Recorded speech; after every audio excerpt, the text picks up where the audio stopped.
बस सच। इस पटल पर आपका स्वागत और कुमार राजेश का प्रणाम।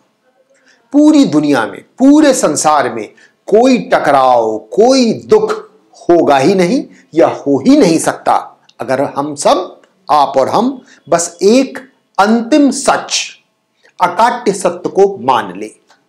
और वो शाश्वत सत्य यह है कि हम सब प्राणी मात्र, हर एक मनुष्य बस उसी एक परम पिता परमेश्वर का अंश है। तो जब हम सब एक हैं तो फिर लड़ाई कैसी, टकराव कैसा और दुख कैसा। बात बिल्कुल सीधी और सरल है, लेकिन इसी बात को समझना इतना मुश्किल है कि आज जहां देखिए संसार में टकराव ही है, लड़ाई ही है, दुख ही दुख है। लेकिन आज हम क्यों ये बात आपको बता रहे हैं? आज इसलिए बता रहे हैं कि एक घटना हुई है प्रयागराज में, जहां कुंभ चल रहा था।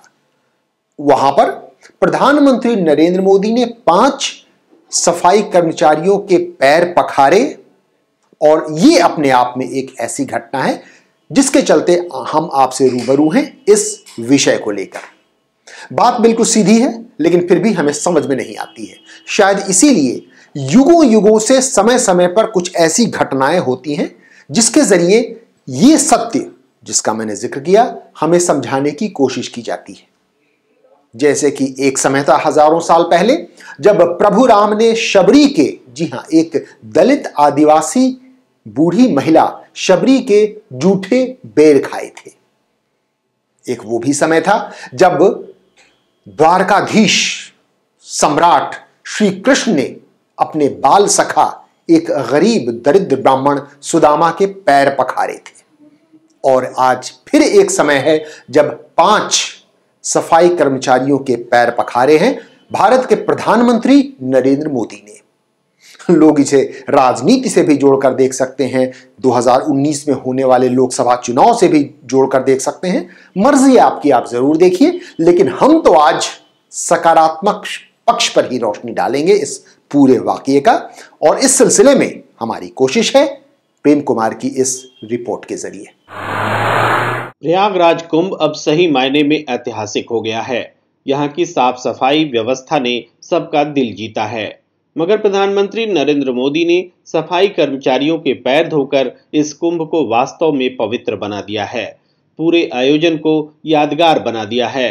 हर कुंभ ऐतिहासिक है, मगर दलितों के पैर जिस कुंभ में धोए गए हों वह खास तौर से ऐतिहासिक हो जाता है। इस लिहाज से प्रयागराज कुंभ हमेशा याद किया जाएगा और पीएम मोदी भी याद किए जाते रहेंगे। इंदिरा गांधी भी कुंभ गई थीं। 1977 की बात है, यहीं उन्होंने घोषणा की थी कि लोकतंत्र में चुनाव जरूरी है। आपातकाल के बाद चुनाव की घोषणा के लिए इंदिरा ने कुंभ को चुना था। ये 2019 है। 42 साल बाद कुंभ में एक बार फिर प्रधानमंत्री हैं इंदिरा गांधी नहीं, नरेंद्र मोदी। प्रधानमंत्री नरेंद्र मोदी के कुंभ स्नान का ये नजारा तो आम है। स्मृति ईरानी ने भी डुबकी लगाई, दूसरे मंत्रियों ने भी। सबका दावा है कि देश के 130 करोड़ लोगों के भले के लिए यह डुबकी लगाई गई। तीर्थराज की पूजा, गंगा आरती और दान पुण्य भी पीएम मोदी ने किए। इस दौरान 2 घटनाएं यादगार रहेंगी। कुंभ की डुबकी के दौरान पुलवामा हमले के लिए पाकिस्तान मुर्दाबाद के नारे लगाना और गंगा पंडाल में प्रधानमंत्री का 5 स्वास्थ्य कर्मियों के पैर धोना। एक की चर्चा नकारात्मक कारण से जरूरी है, दूसरे की सकारात्मक कारणों से। कुंभ में डुबकी को पुण्य की डुबकी कहते हैं। डुबकी लगाने वालों के पाप धुलने की मान्यता है। डुबकी लगाने वाले यहाँ दूसरों के लिए बर्बादी की कामना नहीं करते। ऐसे में पाकिस्तान मुर्दाबाद के नारे लगाना गलत है, गलत परंपरा की शुरुआत है। दुर्भाग्य से प्रधानमंत्री नरेंद्र मोदी के कुंभ स्नान के दौरान इस गलत परंपरा की शुरुआत हुई है। वहीं प्रधानमंत्री मोदी ने स्वास्थ्य कर्मियों के चरण पखार कर दुनिया के सामने अद्भुत उदाहरण रखा है। स्वच्छता के प्रति और स्वच्छता कर्मचारियों के प्रति सम्मान का यह बड़ा उदाहरण है। इस घटना की तुलना हम उस घटना से कर सकते हैं जब महात्मा गांधी ने हरिजनों को मंदिर में प्रवेश दिलाया था। वह घटना भी युगांतरकारी घटना थी।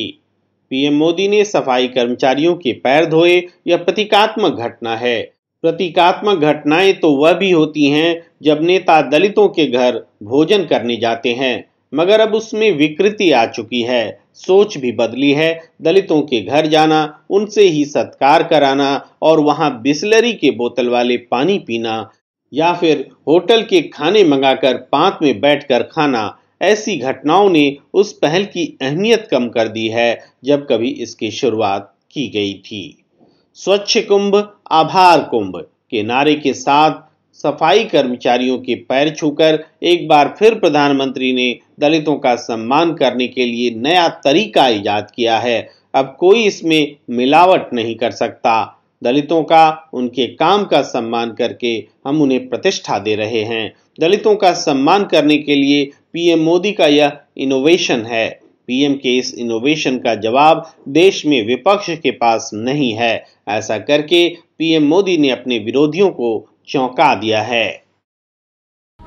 For more such videos, please like, comment, subscribe our YouTube channel.